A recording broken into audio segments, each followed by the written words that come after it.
White House yakiri Marekani imefanya mazungumzo ya moja kwa moja na Hamas. Ikulu ya White House imethibitisha ripoti inayodai kuwa Marekani imefanya mazungumzo ya moja kwa moja na harakati ya mukawama wa Kiislamu ya Palestina Hamas yenye makao yake katika ukanda wa Gaza. Katibu wa habari wa Ikulu ya White House Caroline Levitt amesema utawala wa Rais Donald Trump ulimtuma Adam Boehler, afisa wa Washington anayefuatilia mateka wa Marekani wanaoshikiliwa nje ya nchi, kujadili hatima ya mateka wa nchi hiyo ambao wanazuiliwa Gaza. Ameeleza bayana kuwa kushiriki katika mazungumzo duniani kote ili kutumikia maslahi ya watu wa Marekani ni jambo ambalo rais analiamini. Levitt amesema hayo wakati wa mkutano na waandishi wa habari na kuongeza kuwa rais anaamini hilo ni jambo sahihi kwa watu wa Marekani. Matamshi hayo yametolewa katika hali ambayo Marekani inaitambua Hamas kama shirika la kigaidi. Washington ilichukua hatua hiyo mwaka 1997 kutokana na harakati hiyo ya mukawama kupinga uvamizi wa Israeli na ukaliaji wake wa mabavu wa ardhi za Palestina unaoungwa mkono na Marekani. Levitt ameeleza bayana kwamba Boehler katika nafasi yake kama mjumbe masuala ya wafungwa wa Marekani nje ya nchi ana mamlaka ya kuzungumza na pande zozote zinazohusika. Matamshi hayo yamekuja saa chache baada ya tovuti ya Marekani ya Axios ikinukuu vyanzo vinavyofahamu swala hilo kuripoti kuhusu mazungumzo hayo ya moja kwa moja ya Marekani na Hamas. Kwa mujibu wa ripoti hiyo, Boehler amekuwa na mikutano ya siri na maafisa wa Hamas katika mji mkuu wa Qatar, Doha, katika wiki za hivi karibuni. Vilevile Hamas imesema imejiandaa kwa chochote kitakachotokea baada ya onyo la mwisho alilolitoa Trump.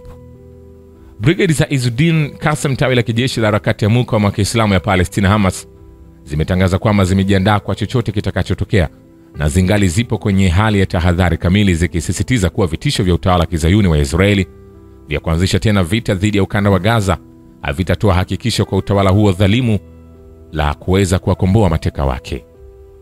Abu Ubaida, msemaji wa Brigade za Al-Qassam, amebainisha hayo katika hotuba iliyorekodiwa kwa video na kurushwa hewani Alhamisi usiku, akisisitiza kwamba kile ambacho utawala wa kizayuni umeshindwa kukipata kupitia silaha na vita hautaweza kamwe kukipata kwa vitisho na hila. Msemaji wa Al-Qassam ametoa tamko hilo moja tu baada ya rais wa Marekani Donald Trump kutishia kwamba Wapalestina kwenye ukanda wa Gaza na wapiganaji wa Hamas watauawa ikiwa hawatawaachilia mara moja mateka waliosalia wa Israeli wanaoshikiliwa katika eneo hilo la Palestina lililowekewa mzingiro. Abu Ubaida amefafanua kuwa licha ya ukiukwaji wa makubaliano na usaliti unaofanywa na adui mzayuni, Hamas imeendelea kuheshimu na kutekeleza kikamilifu makubaliano hayo ya kubadilishana mateka na kuithibitishia hilo dunia na wapatanishi.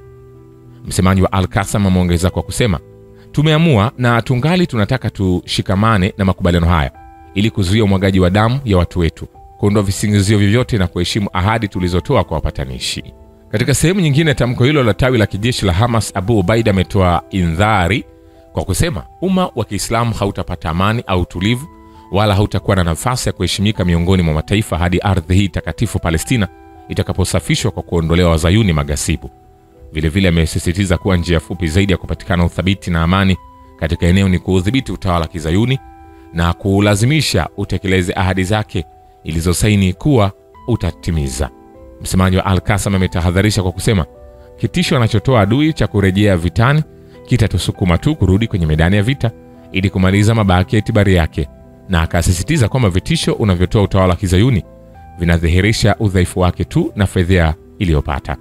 Aidha ametoa indhari kwamba kushadidi uchokozi wowote mpya utakaoanzishwa na jeshi la kizayuni kunaweza kusababisha mauaji kwa baadhi ya mateka waliosalia kwa adui mzayuni. Shukrani kwa baba ya kivita na historia ya dunia. Mimi ni Richard Show, The Rich Voice. Ni follow Instagram na TikTok kama Rich Voice Official. Asante.